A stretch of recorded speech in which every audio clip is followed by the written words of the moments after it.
Salut, bonjour tout le monde, c'est Émilie de la chaîne Enfants de Lumière. J'espère que vous allez bien. Aujourd'hui, nous allons parler du sujet qui est important pour nous en tant que parents, comment corriger nos enfants avec amour en suivant les principes bibliques. Donc, on veut qu'ils grandissent avec des valeurs solides, qu'ils comprennent la différence entre le bien et le mal, mais parfois disciplinés sans briser leur confiance, c'est un vrai défi, un vrai challenge. La bonne nouvelle, c'est que Dieu lui-même nous montre comment corriger avec amour et sagesse. Donc, on va voir ensemble comment s'inspirer de la Bible pour poser des limites tout en construisant une relation de confiance avec nos chers enfants. Alors, installe-toi bien et pense à t'abonner pour ne rien manquer de nos prochains conseils pratiques. Nous allons commencer avec la compréhension du vrai but de la discipline selon Dieu. Il est important de comprendre le vrai but de la discipline selon Dieu. La discipline biblique, je dis, ce n'est pas punir pour punir, c'est guider avec amour. Un enfant qui a été corrigé, qui est corrigé avec sagesse, comprend mieux ses erreurs et grandit en caractère. Donc, en tant que parents, n'hésitons pas à remplacer les punitions dures par des discussions bienveillantes. Par exemple, au lieu de dire « Va dans ta chambre, je ne veux plus te voir, je suis en colère ». Je me rappelle de ce que mon papa me disait, j'ose pas le dire ici. Au lieu de dire « Va dans ta chambre, je ne veux plus te voir », il sort en criant « Va dans ta chambre ». Ah là là, je le fais jusqu'à présent. C'est pas parce que je donne des conseils. Mes conseils sont basés sur les livres que je lis et les recherches que j'ai eu à faire. Mais c'est pas parce que je donne des conseils que moi-même je me comporte comme ça en fait. Je donne les conseils pour moi-même que je puisse aussi grandir en fait. Donc au lieu de dire va dans ta chambre, ça peut être ce que tu as fait, ce n'est pas bien. Pourquoi penses-tu que c'est une mauvaise action? Pourquoi penses-tu que ce que tu as fait c'est une mauvaise action? Ce que tu as fait, est-ce que c'est une mauvaise action? Je l'ai testé avec mes filles. Ils sont pas fous, les enfants. S'ils ont fait quelque chose de mauvais, ils sont conscients que c'est pas bon. Donc, pourquoi penses-tu que c'est une mauvaise action? Comment pourrais-tu agir autrement la prochaine fois? La prochaine fois, tu vas agir comment? Et si l'enfant te dit, tu me promets que tu vas agir comme ça la prochaine fois, au lieu de tout juste dire, va dans ta chambre, là, on l'a puni, un point, c'est tout, et après, il n'y a pas de suite. Donc, quand l'enfant comprend le pourquoi, il apprend à faire les bons choix par lui-même. Deuxièmement, discipliner avec patience et douceur. Soyons honnêtes, parfois on est fatigué, stressé et on a tendance à réagir sous l'émotion. Réagir, pas agir. On a tendance à réagir sous l'émotion.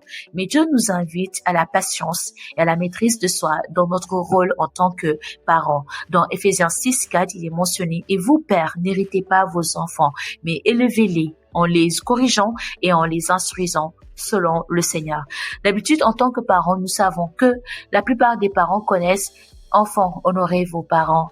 Mais la suite, c'est « Et vous, pères, n'héritez pas vos enfants. Vous, parents, n'héritez pas vos enfants. » Le défi en tant que parent, c'est quand ton enfant fait une bêtise, prends 10 secondes pour te calmer, pour respirer avant d'agir. Donc, cela t'aide à répondre avec calme, bienveillance, plutôt que d'agir sous la colère. Un enfant qui se sent respecté apprend mieux et retient davantage les leçons. Les amis, qu'on se dise la vérité, beaucoup de parents ne respectent pas les enfants. Est-ce que si votre patron vous parlait comme ça en criant ça allait vous plaire, ça allait vous plaire pas du tout, c'est un signe de manque de respect. Et pourquoi nous aussi on fait ça à nos enfants? Pourquoi on les respecte pas? Surtout, réprimander l'enfant publiquement. Non, ma fille aînée, jamais je peux la réprimander, même devant sa petite sœur. Je vais lui dire ce que tu as fait là, c'est bon, mais après je la prends à part. Quand même, il faut respecter la dignité de nos enfants. Troisièmement, expliquer le pourquoi des règles. Donc, les règles ont du sens, mais nos enfants ont besoin de le comprendre. Ils connaissent pas. Ils viennent de naître, en fait. Ils connaissent pas, ils savent pas. Ils peuvent savoir que c'est pas bon, mais ils savent pas le pourquoi. Ils ont pas compris, en fait. Un simple parce que je t'ai dit, ça ne marche pas. Fais ça parce que je te l'ai dit. Non, ça fonctionne pas, les amis. Quand tu poses une règle, explique-la en lien avec un principe biblique. On se moque pas des autres, car Dieu veut qu'on traite chacun avec amour. Surtout, on sait que les enfants entre eux, ils peuvent être méchants. Les enfants entre eux, ils peuvent se moquer, être méchants les uns avec les autres. On peut leur apprendre le psaume 1 qui interdit, qui nous conseille de ne pas se moquer des autres. Matthieu 7:12 le dit aussi, on se moquera pas des autres, car Dieu veut qu'on traite chacun avec amour. Quatrièmement, remplacer la punition par des conséquences éducatives. Donc, plutôt de dire tu es puni, faisons en sorte que nos enfants tirent des leçons de leurs erreurs. Donc, si un enfant casse un jouet volontairement, hein, là, on sait que c'est une grosse bêtise parce qu'il l'a fait volontairement, au lieu de le gronder, fais-lui réparer ou ranger quelque chose. Et s'il parle mal à quelqu'un, propose-lui d'écrire une lettre ou de s'excuser sincèrement. Je me rappelle, ma fille avait un camarade de classe, en plus un camarade de classe, et ce garçon, on l'a retrouvé un jour à l'école, et devinez quoi, ma fille lui a donné un coup de pied. De plus, à l'école, alors que c'est tellement rare d'avoir un camarade de classe, ils sont ensemble dans la même classe à l'école, dans la même classe à l'église, en fait. Et donc, arrivé le lundi à l'école, le dimanche, arrivé à la maison, on lui a dit, non, tu vas écrire une lettre à, je pense qu'il s'appelle Ézéchiel, je me rappelle plus. Et il a écrit une lettre et a fait un dessin. Et le lundi, il lui a remis ça. La maîtresse n'avait rien compris. Vous vous êtes vus pendant ce week-end, vos parents se connaissent? Oui, ils se connaissent, ils sont ensemble dans la même église. Et la maîtresse lui dit, en plus, ça s'est passé dans une église, ça c'est un double péché. C'était vraiment drôle. Mais n'hésitons pas à leur demander la réparation. Tu as frappé quelqu'un, tu as fait quelque chose de mal, réparation. Écris une lettre, fais un dessin, juste pour s'excuser normalement. Les conséquences doivent être logiques et reliées à l'action pour qu'ils comprennent vraiment la leçon. Ensuite, nous allons voir le fait d'encourager et valoriser les bons comportements. On a tendance à voir les erreurs, mais est-ce qu'on remarque autant les bons comportements?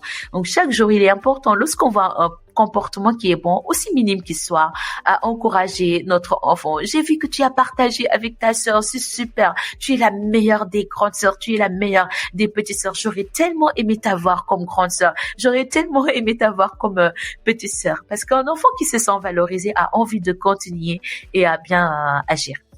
Et sixièmement, être un modèle de discipline et d'obéissance. Nos enfants imitent tout ce que nous faisons. Ils imitent ce qu'ils voient. Et si on veut qu'ils respectent les règles, nous devons nous-mêmes faire pareil afin de leur montrer le bon exemple en premier. Et pour finir avec, le septième point, c'est le fait de les enseigner la repentance et le pardon. C'est très important. Sinon, on risque d'avoir des enfants qui sont rancuniers. Un enfant doit comprendre que faire une erreur, ce n'est pas la fin du monde. C'est tout à fait normal, c'est humain. Nous sommes en train de tendre vers la perfection. Donc, faire une erreur, ce n'est pas la fin du monde. Il faut lui montrer comment demander pardon et repartir sur de bonnes bases. Donc, comment demander pardon? C'est pas les types de phrases. Je te demande pardon si je t'ai fait du mal. Je déteste cette phrase. Si je t'ai fait du mal, mais non, je te demande pardon sincèrement. Je suis vraiment désolée. Quand ton enfant demande pardon, réponds aussi par une prière ensemble. Vous pouvez tous les deux prier. Si tu as fait du mal et qu'il te demande pardon, vous pouvez prier ensemble. Seigneur, aide-nous à mieux nous comporter et à aimer les autres comme toi, tu les aimes. Parce que cela aide vraiment nos enfants à associer la correction à un cheminement qui est positif et non à une culpabilité qui est vraiment écrasante. Et pour finir, le dernier point, c'est de prier pour avoir la sagesse dans la discipline.